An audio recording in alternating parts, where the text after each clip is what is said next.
So let me just introduce Ms. Sonali Shivlani. She is a parenting and pregnancy counselor at PD Hinduja Hospital in Khar, Mumbai. And today we'll be discussing from her more about normalizing breastfeeding and how we can act as a supportive system to new moms. So firstly, thank you so much for joining us. And quickly beginning with you, can you please suggest what are the healthy habits, especially for a new mom while she's breastfeeding? Okay, so I think first and foremost, all the mamas and even daddies who joined us, very, very warm welcome. And the very fact that you are listening to a conversation on breastfeeding is kudos to you, because it's one of the best things that we can do for our babies, for ourselves, for our families. And the world celebrates it. So we're celebrating it together. So very, very warm welcome from my end. So yes, now the whole idea of how it is that we can kind of make breastfeeding, some tips and tricks. So here are a few quick things that I share with my moms. First and foremost, be aware, educate yourself. So you start this during pregnancy. I understand that breastfeeding is normal, it's natural. सदियों से लोग कर रहे हैं. इसमें क्या बड़ी बात है? Right, but educate yourself during pregnancy, because if you have all the information, you are going to be better prepared to get started. Everywhere, if you see on the internet, they talk about the golden hour. That means the first hour post delivery is extremely important. So I'm not going to say that I want the baby to be actually latching, breastfeeding, suckling, going at it in the first 1 hour. But the whole idea is that the baby should be skin to skin with the mother as soon as possible. So here, if the father is also involved, they can ensure that the baby and the mother have good bonding time as soon as the doctors are, comfortable. The third thing is that mothers should stay positive. No one is perfect, and हर चीज में time लगता है. And one of the very simple examples I tell moms is that if you know how to drive, just think how long it took you to learn how to drive. It takes about a month for your car to behave yourself, and now we have automatic transmission, so it's a lot easier. But we have learned on manual, and बंद होती थी, चालू होती थी, all that used to happen, right? So that is another thing that is very important, that they have to keep patience. So I think with these three things in mind, education, support, and making sure that there is patience, breastfeeding should really work out well. Very, very nicely said. Ki patience is what all requires, because when there's a new, there's offspring in your life, so a lot of patience, because that new baby doesn't know anything, and it's your patience, and especially because the body has also undergone a lot of change. So, but very well said. Yes, patience is required, because sometimes that is lost. So understanding from you, because we're talking about latching, and sometimes mothers don't know, but what is the correct way of latching also, because of which they face a lot of difficulties, especially the child is not also not getting the tummy full, and even the mothers are facing a lot of health issues. So what is the right way of latching? Okay, so latching and position, these two things go hand in hand, because one without the other is not going to work. So we'll start with positioning first. And when I'm talking about positioning, the first position that I want to talk about is the mother. Breastfeeding is a long process. It takes at least 30-45 minutes per feed. The mother is expected to feed 8 to 12 times a day. That's virtually 40% of your day. So if the mother is going to be spending 40% of her day in a particular position, at least in the initial few weeks, she needs to be comfortable. So a lot of pillows to support her back, having a pillow on her lap. She can use a breastfeeding pillow, a regular home pillow, whatever is comfortable, just to keep it on her lap so that the baby is well supported. The second thing is that the baby also has to be comfortable. Many times I see what mothers end up doing is that they are holding the baby because they are scared. It's a new baby and etc. So they end up turning the baby's head, not the entire body. So what happens is, this is what the baby is looking like, right? So imagine if I have food on the table and the table is on my side and I am eating like this. So my entire neck is turning, which is uncomfortable for me. So the baby tends to start wanting to leave, latch off. And when the baby starts turning, the baby will hold the nipple, because baby loves the nipple. So it's going to hold the nipple and turn. And this is going to cause a lot of pain and discomfort to the mother. So the rule or the term to remember here is tummy to tummy. The baby should be turned towards the mother's tummy, and that's the best format to follow. Now we'll come to the latch. So we want the baby's mouth to be wide open. the baby has to take a major portion of the areola in the mouth, not the entire areola. That's something which is a big myth out there. You know, sometimes I have mothers with huge areolas and they can't shove it into the baby's mouth and they're panicking. So it is the nipple and a major portion of the areola. Logic being, milk is produced in the breast. It carries itself down the ducts to this area which is behind the areola. The nipple is only the excretion point. So if the baby takes only the nipple and is just nibbling away like this, baby is getting nothing. At some point, the baby will say, oh, I'm not getting anything, I don't like this, and start chewing, and that will hurt you. So mouth has to be wide open. You can encourage this by two ways. One, tug at the baby's chin while the baby is latching so that the baby's mouth opens wider. The second is you can also compress your breast a little and try to put a little more in the mouth. It's more like, think that you are at a burger joint and you've been given this double burger and you're trying to put it in your mouth. You always do this, right? You don't try to do that. So that's the functionality that you keep in mind. So I that's think a good lunch. yes, yes. I think a lot of practical things that you're suggesting, because sometimes as new moms we don't understand this, and these are very simple, easy techniques through which the journey is going to be very very prosperity wise. If I talk a very healthy journey, and also for the mother and child, a lot of bonding can happen. Otherwise, the mother is just cribbing, okay, let the child have, and I'll just be there. So I think very simple techniques the mother should take from you. Since we are discussing about the latching and everything, there's a food, because there is a lot of mothers who complain about low milk supply, or there's no optimum milk which is happening. So what are the certain foods one should have, especially a breastfeeding mother, who should involve for optimum milk? And also there's a lot of talks about galactose. So you can just throw out a light that what it is all about and what are these galactose. Okay, so in my opinion, there are three things which make breast milk. Okay, the first is frequent stimulation. It's a game of hormones. So when the baby is latching, the baby is stimulating, that is what is sending the signals to the mother's pituitary glands in the brain, which triggers off the hormones, the letdown, and so the oxytocin and the prolactin. Now, without the stimulation, whether it's the baby or the breast pump, nothing is going to happen, right? The second thing that is required is the mother has to have plenty of fluids. So, a fluid-rich diet is important. So, water being primary, we generally recommend 12 to 14 glasses of fluids. So, water being about 8 to 10 glasses, and then the mother can have a coconut water, a buttermilk, or 𝗵𝗵𝗶𝗃𝗃 as an additional fluid. Or she could also do 12 to 14 glasses of water. I'm okay with that as well. The third thing is big smiles.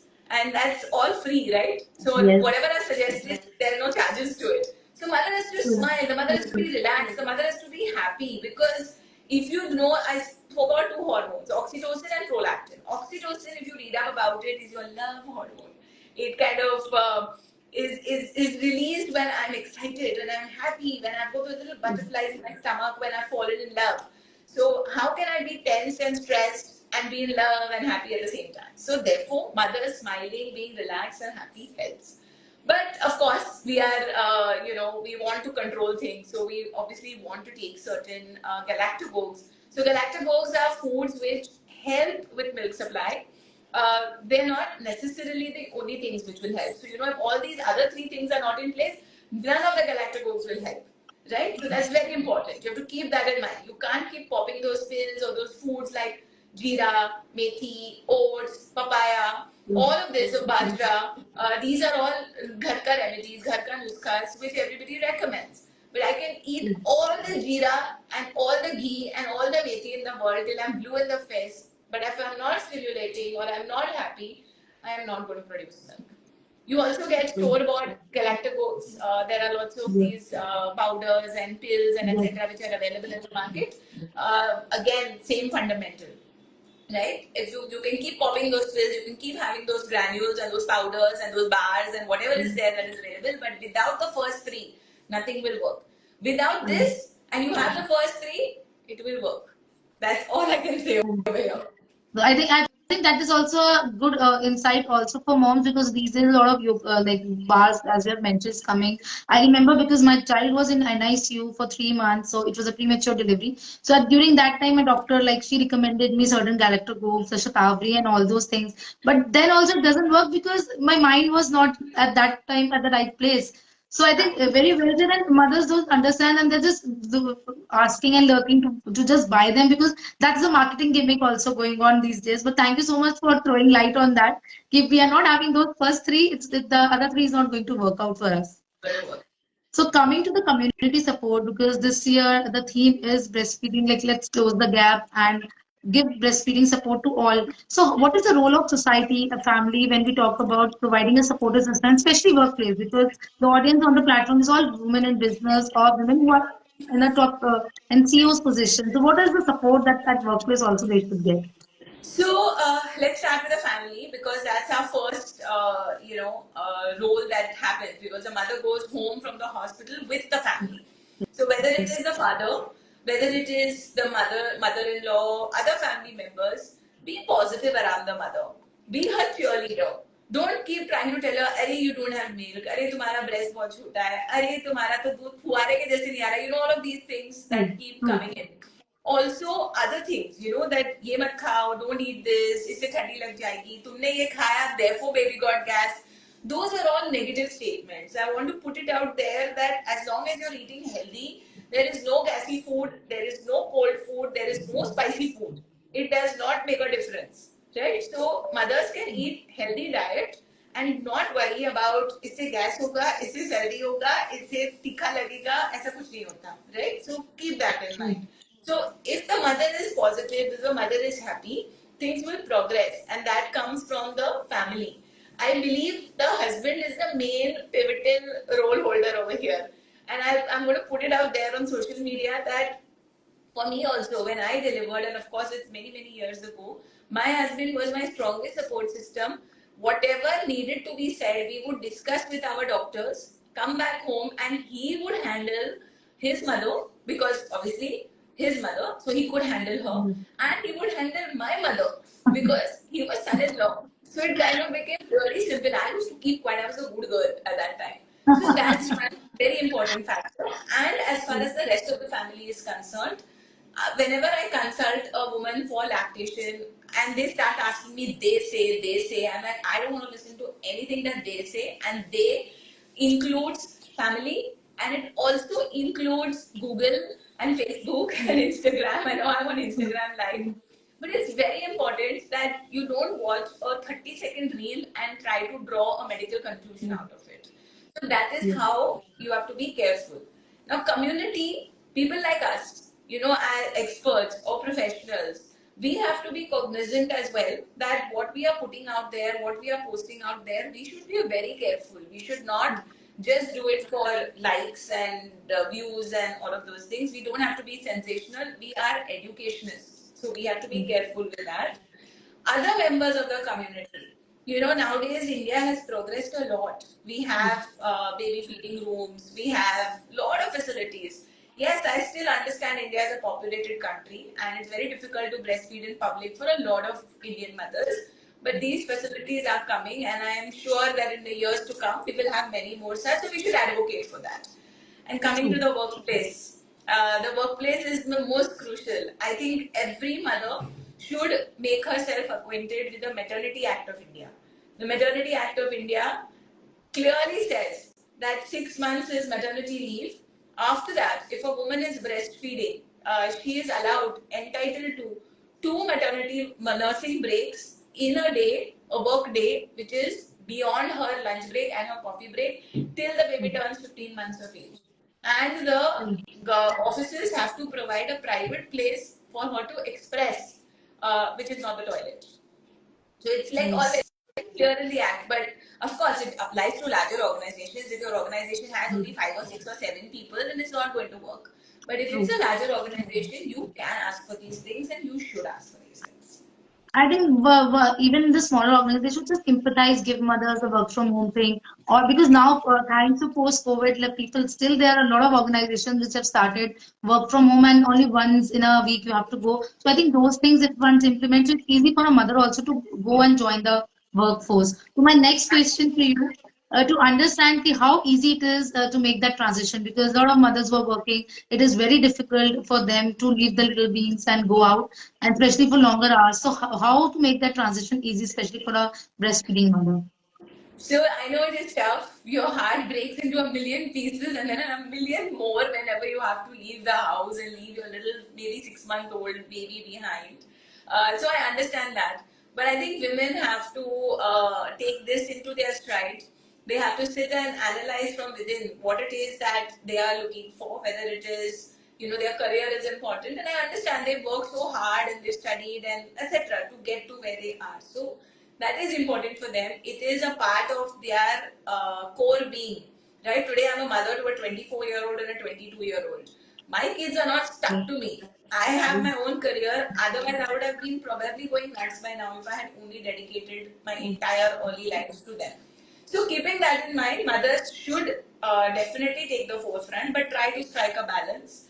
If breastfeeding is the concern, that am I going to be able to continue exclusive breastfeeding or continue breastfeeding as recommended by the WHO for at least 1 year, expressing and storing breast milk is an option. So the mother can invest in a good breast pump. She can carry this to her workplace. She can express 2 or 3 times a day as allowed by our government as well. And she can bring this milk back home. Many times mothers may be concerned, can I keep this, how will I store it? Because you can't keep the breast milk outside. You get a lot of these storage containers which maintain the temperature also. So you don't even have to worry about keeping your breast milk bottle in the office ka fridge, which might not feel very nice to you, or it might not feel very open to you. So that's also an option that they can consider. Thank you so much for sharing. I'm sure with these points, it's easy for them to understand because sometimes that is another havoc that plays in their mind, and they're not ready to go back to the workforce. But then we have experts like you who are advocating this. So thank you so much for joining us today, helping us understand and also normalizing breastfeeding because it's very important that the experts should come forward and normalize breastfeeding. As you have mentioned, in India, there's still a mindset where mothers are not able to come out in public and do the breastfeeding because still those mindsets, those traditions and cultures are in there, which will slowly take time to move on. But thank you so much for joining us today and helping us understand a lot of things, a lot of new techniques which are easy to have a good sail through the breastfeeding journey. Thank you so much. Thank you. Thank you so much for having us. And just for all of our viewers who are out there, I've joined from my personal ID, but the whole idea was that we were definitely looking at doing it from our hospital ID. So please do follow 𝗕𝗿𝗀𝗀𝗃𝗃 as a page. We do a lot of these kind of things on our pages over there as well. And we are one of the really best centers for maternity care in India today. So kudos to them for doing all of this on a regular basis. Thank you so much. And those who are joining us now also all be listening to us afterwards. So we had 𝗤𝗏𝗃𝗃𝗃𝗃 who was a pregnancy and parenting counselor feeding into the hospital card all the way from Mumbai. So thank you so much all of you for joining us. And thank you so much, 𝗤𝗏𝗃𝗃𝗃𝗃 for taking out time. Thank you so much.